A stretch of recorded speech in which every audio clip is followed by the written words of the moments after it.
Members of the organization Patriot Front, which is widely considered to be a white supremacist sort of quasi-militant organization, have now filed a federal lawsuit against a leftist activist claiming that he infiltrated their group under false pretenses to then reveal their identities as members, and they are not happy about that. The lawsuit claims that the activist, David Capito, doxed the 4 plaintiffs as members of the Patriot Front, which cost them their jobs, their incomes, and their relationships with family members. So they're seeking damages based on the fact that he infiltrated the Patriot Front back in 2021, and for a time was the group's photographer. But the lawsuit also serves another purpose, quote, on a deeper level, this complaint seeks to vindicate the rule of law and basic principles of free expression for persons who espouse unpopular opinions. The suit claims that he used a false identity and how could you ever allow someone to pretend to be someone other than who they are, they say, as they advocate for their continued ability to anonymously espouse hate. Anyway, it gets muddled a little bit, but they say, and this is where it gets serious, that he accessed the group's computer databases to access private information, which he then shared with friendly activists and hackers. My gut feeling is that they're trying to make it seem more lofty than it is. Their computer databases, like they're the NRO or something. It's some dude's MacBook probably. But anyway, if he hacked into one of their computers, then that's serious. They're claiming that he violated the Federal Computer Fraud and Abuse Act, was able to violate the private affairs of the members due to their, quote, reasonable expectation that their membership in Patriot Front would remain anonymous. And he says that basically they made it so that Capito made it that everyone knew who they were, and there was no legitimate public interest to that.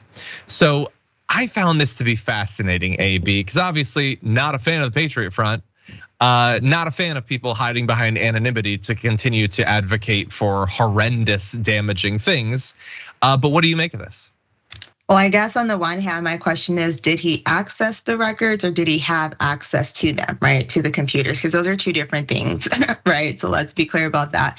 And then if there's a reasonable expectation of privacy in that, why are you taking pictures? Like you're not protecting your own privacy in that. So that's a whole nother situation there, right? But in addition to that, I think like you have to prove that it was him leaking, quote, quote, whatever you assume that he leaked, that caused you to lose your job and to have, a fallout with your family or whatever. But I don't see this being a very viable lawsuit held up in court. You're participating in acts, which you have the right to do. And people have the right to feel like, I don't want to fool with you. I don't want you to work with me. I don't want you to be around me because of what you're participating in, so.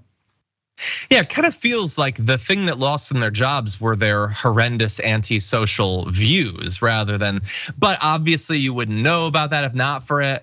So I find this to be a really interesting question. Obviously, I'm not pre-inclined to side with the Patriot Front or whatever.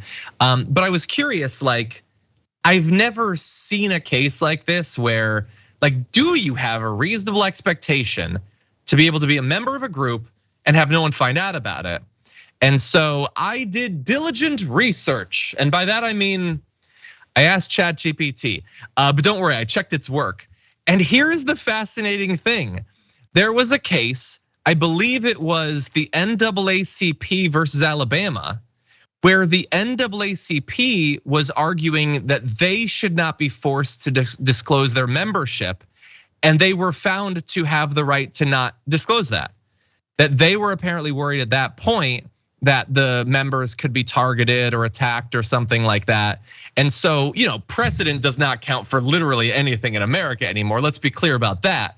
But to the extent that there is a precedent, at least in my non-lawyer research, it seems like maybe they do have a right. Now, you could definitely make the case that the NAACP is different than, a white supremacist hate group effectively.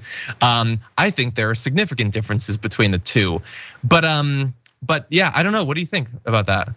So I would have to read that case, right? Because just because that was a ruling does not mean that the facts at issue are the same.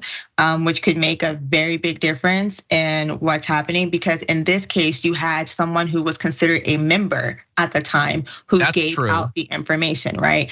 And it sounds like from what you're telling me without reading the case that in the NAACP case, the members were saying we don't want to put our information out there. We don't want to disclose our members, right? It also would depend on the time and the climate, right? On why they did not want to disclose their members and who was asking for the memberships to be disclosed. So I think all of those issues would have to be taken into account to consider whether or not these two cases are parallel. Yeah, I don't know. I think that ChatGPT probably nailed it. I don't think we need all this legal mumbo jumbo expertise or whatever. But no, everything that you just said is very reasonable. To be very clear, I know that people in the chat are like ChatGPT makes up things. I get that. I looked it up. I confirmed it. That's what I don't know all of the details of the case, but the case exists. Okay. By the way, there could be 30 other cases that touch on various parts of this that ChatGPT doesn't know about. So please do not go to ChatGPT for your legal advice. I was just curious. And effectively the Supreme Court, and they were unanimous by the way in this, they said that part of the First Amendment is that you do have a right to free association, and having membership in a group being compelled or the divulging of it be compelled means that you're not truly free to associate. Who knows how that would be adjudicated now? Anyway, it's an interesting question. I just wanted to have a little talk about it. Check out the Damage Report podcast each day, wherever you get your podcasts, whether Pocket Casts or Stitcher or iTunes. You can join me as I give you the news and stories you want, with a range of co-hosts and interview guests jumping in on the fun each day.